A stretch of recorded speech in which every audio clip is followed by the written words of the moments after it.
Two, I would like us to discuss the Aramark contract at some point soon in our work session somewhere.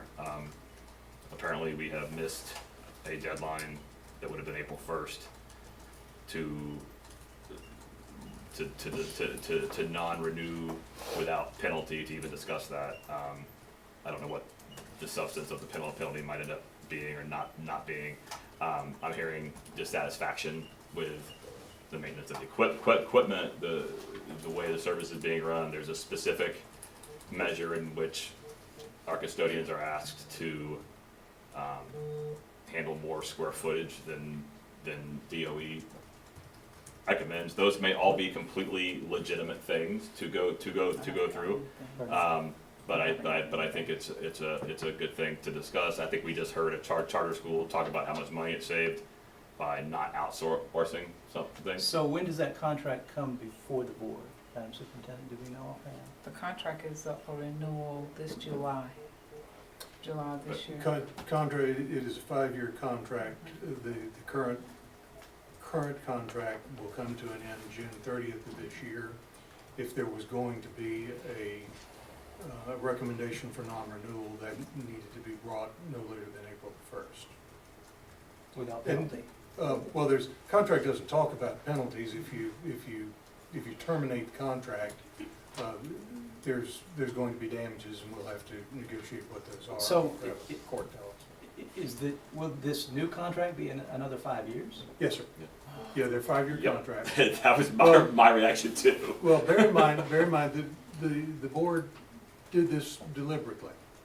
When they entered into this contract, it was a 5-year contract with renewal periods because each one of these involves an investment of equipment that amortizes over time, and so the value of the equipment is factored into it. And when they did it the first time, there was a detailed analysis of the cost and benefits of bringing it inside or leaving it outside. And if the superintendent, if there was dissatisfaction and the superintendent wished to bring you a recommendation, I'm sure she would have. Ms. Sellers? I understand. Actually, when a contract this big, when you're what I'm amazed at, in the last couple of years, nobody's made a complaint to me. And I talked to the superintendent because I had the opportunity to read your article. It popped up. I don't read them all, but that one did. Nobody's complained to the superintendent. They've complained to you, but you know what we went through. I mean, this was not a rubber stamped contract to begin with. There was discussion. I met with Aramark. We had discussion. We met with the union. But I'm dismayed that the union did not bring anything to the superintendent. Now, some of what you said today, we've heard before. But lately they haven't. So a contract this big, if you're not going to renew, you start talking about it a year in advance, because we found out before, financially, it's not feasible for us to get back into, not in our current economic situation, get back into the custodial business because of the huge cost of us buying all of the equipment. So I understand, but I have a concern that the superintendent has not heard any complaints, nor have I, because I would have brought them to the superintendent. People have been very quiet. Now they brought them to you, but in the past, they've brought them to us. I understand, I know you don't, a lot of people don't like multiple year contracts, but the cost is greatly decreased if you go into a 5-year contract, if you want a shorter year contract. I think Mr. Harris had some comments. Thank you. This is an issue that I have addressed in the past because I have had multiple people share with me their frustrations of some of the things that Aramark or its local leadership is doing. I brought this to Kathy's attention. I actually took Kathy to one of our shops and had her meet with about 15 people from that shop in regards to this very issue. The question I have for Wes, is it possible that we give them a one-year probationary contract, since it appears that maybe there are multiple people who have concerns about this service? Right now, there was an April 1st deadline to notify them if you intended to non-renew. That's different than a one-year. That has passed. Well, right now, they're, and I'm not advocating for them, but the way I see this panning out is right now, they will say you didn't notify us by April 1st, therefore we have a 5-year contract beginning July 1. And if we wanted to negotiate something else, we could anticipate that there would be a cost associated with that. And I don't know what there is.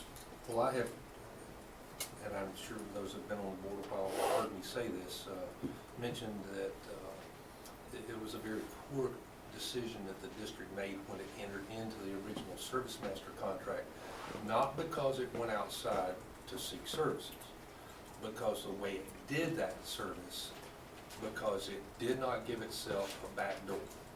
When the district entered into the contract with Service Master, it got rid of all of its equipment without knowing whether Service Master, now Aramark, was going to provide an adequate level of service over a period of time. We are now backed into a corner because now we have no equipment and would have to go out and purchase all the equipment in order to provide the same level of service.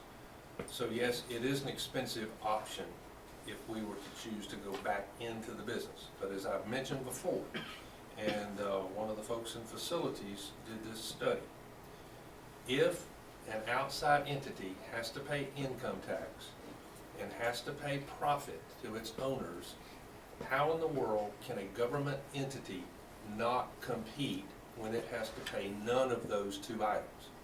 If you can't compete, there's something wrong with your pay structure, and you should adjust your pay structure to be more competitive.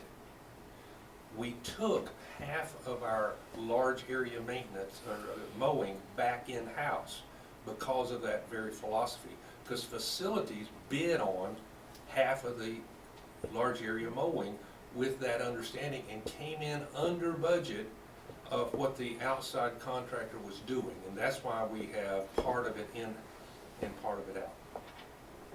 But this isn't a new issue. This has been going on for a while. Mrs. Fields? Well, I think we need to go back and look at the analysis that was done. I wasn't involved with the service masters. That was before my time on the board. I was involved when we had the analysis done and looked at the cost of the equipment and whether or not we could afford it at that time. We couldn't afford it. I think that in addition to this, we need to hear from all the employees that are affected. Do a survey. Why can't you do an anonymous survey and let the employees tell us what they want? Miss Jackie has gone and met with maintenance before. She hasn't heard any complaints. Doesn't mean that there aren't any, but rather than taking it from us, take it from the people that's impacted by it. And then go from there. Might not be immediate, but it's something that we can look at long term. I had one of the folks suggest that very thing to me this week, that had been sharing concerns with me, that we do an anonymous survey. Ms. Cunningham? And I agree totally, and I think there may be one going out shortly. Absty asked if we would ask our teachers about their, the cleanliness of their classrooms and their students. Sure. Because we're getting a lot of complaints Sure. about that, frankly. And custodians too. And so we, Yeah. so we agreed that we would do that. Do something like that. And my comment was this, holy cow, if we have a contract with somebody and the contract states this, if they're not performing to that, then somebody needs to call their hand out at it. Is there reverter clause is not the right word, but what is the word? But you can terminate for breach. Okay, so if they're not providing these types of Well, services, first thing you gotta do is that there's gotta be a mechanism for bringing those complaints to the attention. correct, of the superintendent, So that you can correct. address them. I understand, but I'm just saying, if there's that many You that can I'm hearing, always terminate a contract for breach and Okay. go argue about it. so that information needs to be Work session. brought forward. Yeah, I agree. I think if we could add this to a work session, then and continue the discussion. Could we do that, Madam Superintendent? I think the first thing is to get out there that if you have issues, Issues, right, yes. get the survey and then, Well, the contract, I mean, it's probably too late. If, Well, we're past the deadline for sending a notice that we were not going to renew. that means we Of can course, only they, renew.